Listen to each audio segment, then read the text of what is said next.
Dieu dit à Israël, tu vas avoir de sérieux problèmes. Tes enfants et toi, ta famille allait être bloqués pour une cause, pour une raison. Parce que tu n'as pas connu le temps où tu as été visité. Tu vas avoir des malheurs. Tu vas avoir des problèmes. Parce que tu n'as pas connu le temps où tu as été visité. Et il commence en disant, si tu connaissais ce qui appartient à ta paix, si tu connaissais ce qui appartient à ta paix, ça veut dire si tu savais voir, si tu savais reconnaître les choses qui appartiennent à ta paix. Toi qui me suis, toi qui es connecté, tu vas prier avec moi. Tu vas dire, Père, éclaire-moi, envoie-moi ta lumière. Ceux qui suivent la série que j'aborde en ce moment sur la sagesse divine, qui ont lu le boost, vous savez que le premier élément de la sagesse, la première colonne, c'est avoir la lumière. La lumière, ça veut dire de la révélation. Ça veut dire être éclairé. Israël n'a pas connu ce qui appartient à sa paix. Ça veut dire ce que Dieu lui envoie. Dieu lui envoie des shalom. Dieu lui envoie de la restitution. Et ce matin, en priant pour cette rencontre-là, l'Esprit m'a dit, oh mon fils, combien de personnes qui n'arrivent pas à voir ce qui appartient à leur paix. Lorsque Dieu dit ce qui appartient à ta paix, c'est le mot shalom. C'est le mot shalom, qui signifie aussi santé.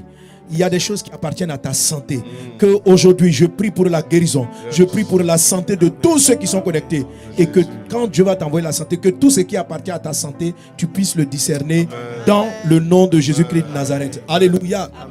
Alors lorsqu'on dit si tu avais connu ce qui appartient à ta paix, ça veut dire si tu avais un problème de santé, Dieu est en train de te dire si tu connaissais ce qui appartient à la restauration de sa santé. Mais maintenant il dit à une certaine personne, parce que tu n'as pas connu quand je t'ai visité, ça t'est caché à tes yeux, tu ne vas pas voir ce qui appartient à ta santé. Et subitement me revient ce témoignage que j'ai rendu de cette dame-là qui pendant des années a souffert de ce ulcère. Dieu lui a fait grâce d'avoir beaucoup de ressources financières, donc elle a visité les hôpitaux dans différents pays. Mais l'ulcère, lorsque ça la prenait, elle en souffrait terriblement. Elle avait des nuits sans dormir, elle souffrait. Et elle a prié, je crois qu'elle était passée me voir, j'ai fait une prière pour elle. Et quand j'ai fini de prier pour elle, Dieu va la visiter. Donc, ma prière était ce qu'on appelle la phase de préparation. Après, Dieu va la visiter et il va lui donner une parole. Il va lui dire, il va lui montrer du lait, un truc, il va lui dire de boire ça. Ok? Ça, c'est une visitation dans un rêve où Dieu est venu lui dire, Dieu lui a indiqué qu'elle devait boire. Et elle a obéi. Et ce qui s'est passé, c'est que cette maladie qui l'a fatiguée depuis de longues années, que la médecine, les moyens financiers qu'elle avait, les ressources qu'elle avait n'ont pas pu la santé, elle a été guérie. Donc, ce que Dieu est en train de dire à quelqu'un, si tu connaissais ce qui appartient à ta santé, donc quand vous priez pour être guéri de la santé, il y a des choses qui appartiennent à votre santé que Dieu vous envoie. Et quand il vient, mais toi, il voit que tu es venu dans le sang de l'agneau, il fait miséricorde et il frappe l'ennemi. Et toi, tu es sauvé. Mais quand tu as été sauvé, laisse le sang aussi. Et c'est là que j'ai fait l'enseignement. Je ne l'ai pas terminé, je vais le reprendre. C'est très important. Sur le sang. Le sang vous justifie. Mais ne laissez pas le sang suffire. Ça veut dire que le sang devant l'agneau te rend juste. Mais ne t'arrête pas à cette effusion. Parce que pour traiter avec le sang, Israël devait faire, le souverain sacrificateur devait faire 7 aspersions. 7 aspersions. Chacune des aspersions signifie quelque chose de très important. La première des choses que le sang fait, le sang vous justifie. Ça veut dire, le sang fait que quand tu parles, quand tu viens au moyen du sang de Jésus, tu es juste.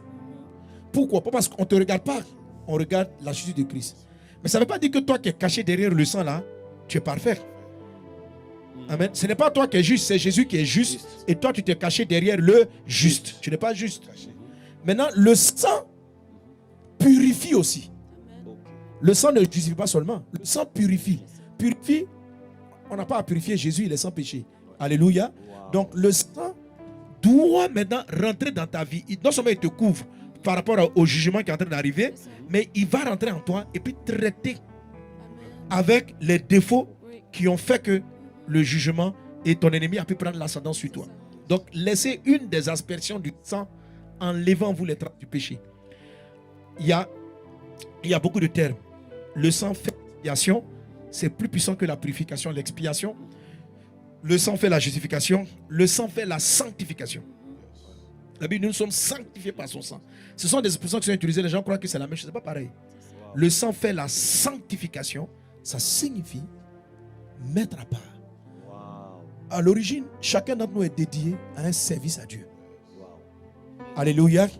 Alors quand tu dis, oh Dieu, sanctifie-moi par ton sang, tu n'es pas en train de dire justifie-moi. Ce n'est pas la même chose. Tu es en train de dire, viens changer ma mentalité afin que ma vie te soit consacrée, afin que ma vie te soit dédiée, que ma vie soit mise à part pour ce pourquoi elle a été appelée avant la fondation du monde. Ça, c'est la notion de sanctification. Mais bien sûr, dans la sanctification, il y a aussi une notion de purification.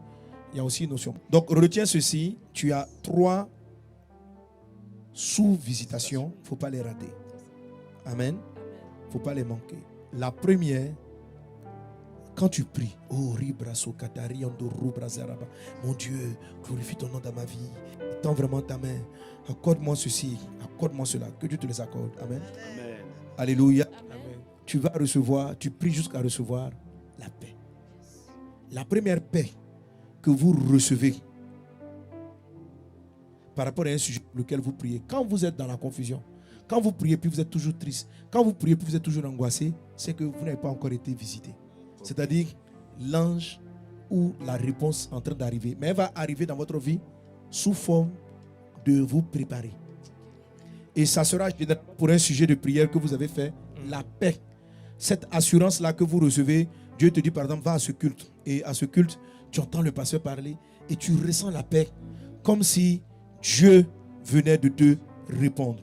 Mais cette première réponse n'est pas forcément la manifestation de l'exaucement. Elle est juste celle qui vient te préparer.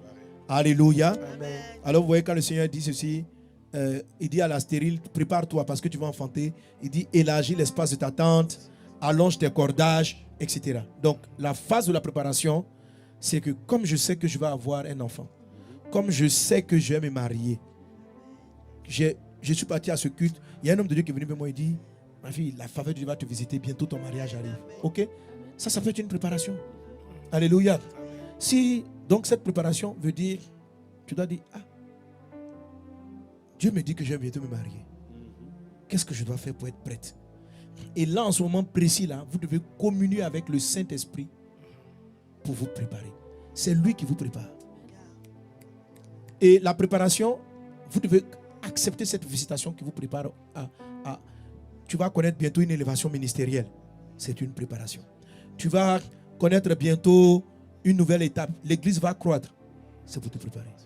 En ce moment précis, comment tu reçois ton miracle? Tu rentres dans sa présence. Que dois-je faire? Abraham, quitte ton pays, quitte ta famille, va dans l'environnement où je vais le faire. Tout le déplacement d'Abraham était une préparation. C'était une préparation. Amen. Donc vous devez vous préparer. Prépare-toi. Ton Dieu arrive.